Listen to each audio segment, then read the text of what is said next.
Primeira pergunta desse último bloco do nosso Passando a Limpo. Vilmar, do centro da cidade.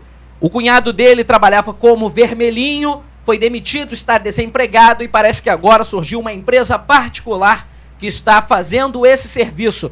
O senhor tem conhecimento desse fato? Tenho conhecimento, sim, é completamente irregular essa situação. Naturalmente, na hora nós vamos cobrar, porque é irregular essa situação. Flávio Machado de Búzios pergunta o que o senhor vai fazer pela Maria Joaquina. Nós já fizemos lá quando o prefeito, a escola, a praça, o posto de saúde, calçamos. Infelizmente, o governo atual entrou e nada mais fez lá. Mas Maria Joaquina pertence a Cabo Frio e nós deveremos olhar por lá como olhamos por todo o resto da cidade.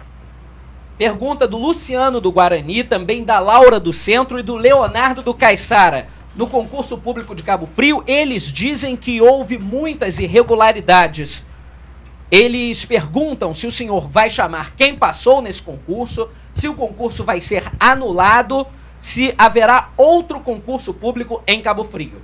Olha só, nós estamos indo numa fase aí de processos que vão ser julgados, nós temos esperança de vencê-los, quer dizer, ainda não estamos pé da situação, é preciso primeiro nós arrematarmos essa situação no tribunal, quer dizer, fazermos valer o nosso pedido de justiça em Cabo Frio para uma tomada de posição. O que nós sabemos é que foi uma bagunça generalizada esse concurso público. E nós soubemos mais ainda, soubemos que eles recolheram CPF de centenas e centenas de pessoas ligadas a ele para poder fazê-los passar nessa prova.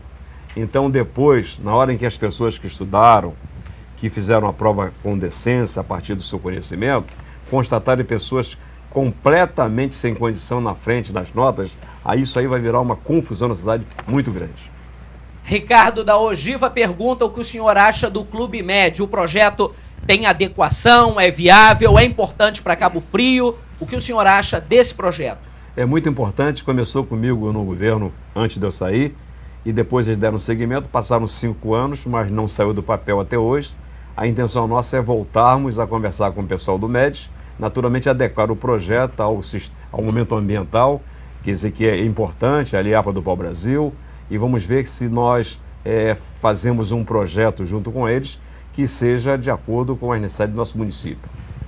E a última pergunta do nosso programa hoje, enviada pela telespectadora Rita do Parque Burle, ela diz que o prefeito está espalhando que o senhor vai acabar com a fisioterapia na cidade. Isso é verdade? Na minha idade, com 67 anos, precisando daqui a pouco de um fisioterapeuta, eu vou acabar. Se eu ainda fosse um jovem, pô, mas eu estou com 67 anos, eu não posso acabar com aquilo que eu posso precisar de repente.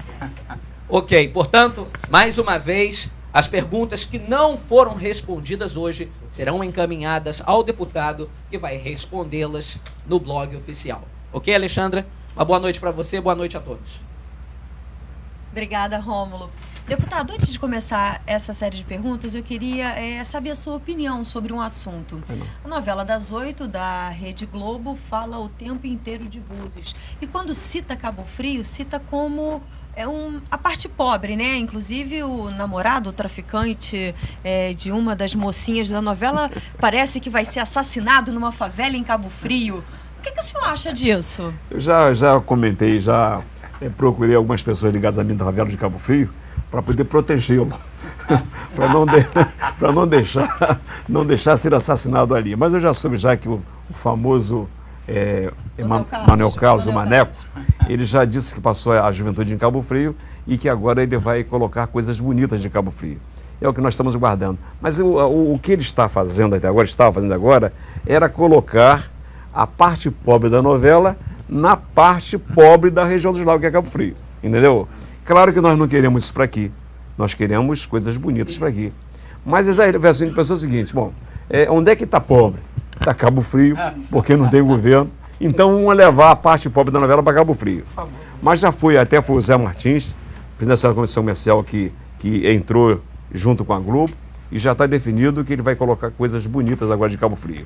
Mas se ele teimar em querer matar o cara aqui, nós vamos proteger, não vamos deixar. A próxima pergunta, Alex Garcia, por favor. Boa noite, Alexandra. Boa noite, deputado Ale Correia. Gostaria de fazer um agradecimento ao Alberto Brizola, por ter viabilizado essa entrevista na Rádio Sucesso FM. Alberto, muito obrigado ao Tony Frois, muito obrigado ao Cláudio Simões e toda a equipe da Rádio Sucesso. Deputado, o desgoverno em Cabo Frio gerou uma situação nova no 2º Distrito. O 2º Distrito, pela insatisfação total com o governo atual, hoje já começa a manifestar uma vontade de se emancipar. O que o senhor pretende fazer em relação à emancipação do 2º Distrito e como o senhor enxerga essa, hoje, vocação deles em querer se emancipar de Cabo Frio? Eu já cometi um pecado no passado, quando eles queriam se emancipar e eu me posicionei contra. Eu agora já analisei o quanto do ROIT que nós temos hoje de arrecadação e permite que as duas cidades vivam bem, possam viver bem, com o fruto da divisão desses ROIs. Eu não moverei uma palha contra essa emancipação, embora eu veja com muita dificuldade deles conseguirem, mas eu não moverei uma palha a mais. Eu já fui mal compreendido naquele momento.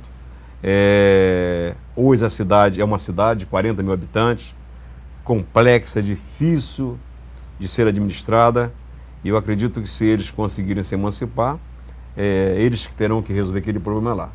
Se não houver a emancipação, eu tenho um projeto para lá, que vou tocar à minha maneira, ao meu modo, junto com eles lá.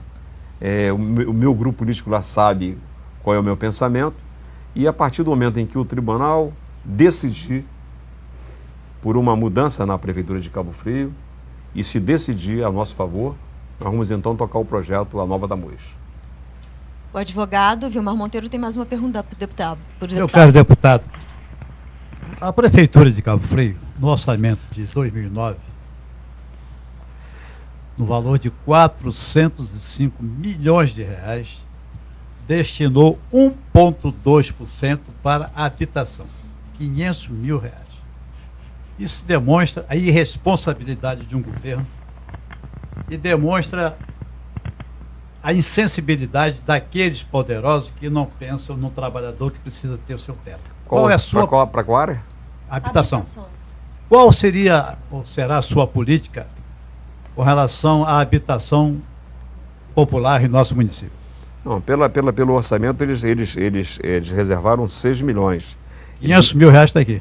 500 mil. Então, 500 mil reais, casas de 25 mil reais, que é uma casa bem pequena, de 30 e poucos metros quadrados, eles só conseguiriam fazer 20 casas para uma deficiência habitacional de 10 mil moradias. Quer dizer, então, é jogar conversa fora e esquecer do problema sério. Nós estamos agora com a nossa entrada futura, se Deus quiser, a partir de uma decisão do TRE, nós vamos criar a Companhia de Habitação. Já convidamos até um colega nosso que tem uma larga experiência nessa área para comandar essa empresa. E vamos então buscar... Olha, o que mais tem são recursos no governo federal para poder fazer casa. O que tem que ter é projetos, o que tem que ter é certidões. A prefeitura não tem projetos, nem tem certidões. Passaram 5 anos e não conseguiu recurso nenhum porque não tem certidões e não tem projetos. E Lula está falando muito claro, olha, dinheiro tem que ter projeto. Então uma prefeitura que não tem nem projeto, não pode chegar a lugar nenhum. Não vai fazer casa para ninguém, entendeu? Então é isso que está acontecendo. Mas uma companhia de habitação, e com os recursos que o governo tem, dá para poder diminuir muito o déficit habitacional. Deputado, apenas uma correção aqui numa pergunta que foi feita. O prefeito, que a telespectadora perguntou e o Rômulo acabou perguntando sobre fisioterapia. Na verdade, o prefeito diz que o senhor vai acabar com a quimioterapia. Essa que é a pergunta. A quimioterapia é uma clínica particular do irmão dele. É um consol, né? É um consol. É do irmão dele, de Elcio Azevedo, de Carlos Vitor, Elcio Azevedo. O Carlos Vitor tem um antigo funcionário do Sebrae que o representa lá. O dono é Carlos Vitor, ele é sócio de Carlos Vitor. Elcio Azevedo é um dos